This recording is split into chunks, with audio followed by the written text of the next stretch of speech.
The impact goes really way back. It starts early in the year when candidates start feeling their way around Iowa and testing the waters if they're going to announce for running for president or not. So the closer we get, the more people are coming into town, and a lot of reporters, a lot of news crews, many people trying to get just insight into how the city functions through the caucuses. We're a shared workspace, so we have people that come here to work for the day or rent a meeting room or rent an event space. We've had campaign staff, sometimes the candidates themselves. We do have one actual meet and greet happening this weekend for a candidate. I'm the president CEO of Catch Des Moines. We are the Convention and Visitors Bureau, the tourism agency for the entire metro area. We estimate that just this week alone, into the Des Moines metro area will bring in $4.2 million.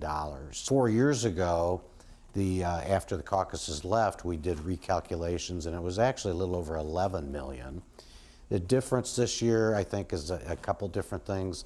The media counts are down. I would say overall the mood has been pretty subdued. Go back 4 years in this corner where we're at here at 5th and Locust. I probably have some photos on our company Instagram account from that time where you would see 6 or 7 different news crew on different corners on this corner that were all talking about caucus results. We don't see that from very many news crews that are here. So it seems like not just locally is there less interest, maybe nationally there's less interest, or at least people on the ground this time. And then I think the inevitability of what we think are probably the two candidates is probably a big part of that. I think people are just ready to get through that. I also think it is super cold and snowy here. We've had something like 12 inches in the last 48 hours, have 12 more forecast in the next 48 hours. I think everybody's kind of subdued right now with the weather.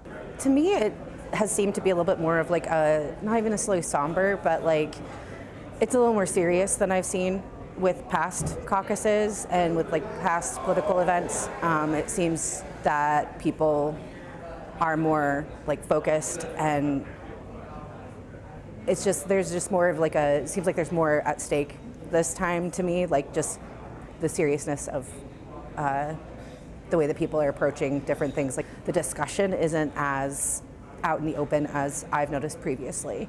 People there's not as much open discussion, I've noticed. I think there's also some people that are just not sure on Iowa's long-term role in this, as we've seen on the Democratic side, if they've kind of prioritized other states first instead of Iowa this year. So I just wonder if maybe those dollars are being spent in New Hampshire and South Carolina as opposed to being spent here where they would traditionally have been. This is one of the things that we're known for, so people do, that is important to a lot of people here, oh yeah, we're the caucus state, we're the first caucus state. So I know having that that one light taken away is something that I know is upsetting to many people, because that's just something that we've always, I was raised with being oh, that's important about us, that's important about Iowa.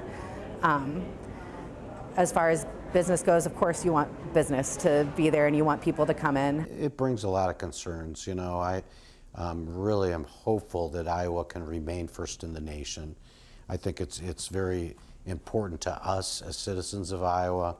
I think we do a wonderful job in going through the candidates and educating ourselves on all the candidates and projecting that to the rest of the country. And I'm really, really hopeful that the DNC will come back and say, yeah, we need to do something different, and let's keep Iowa first in the nation.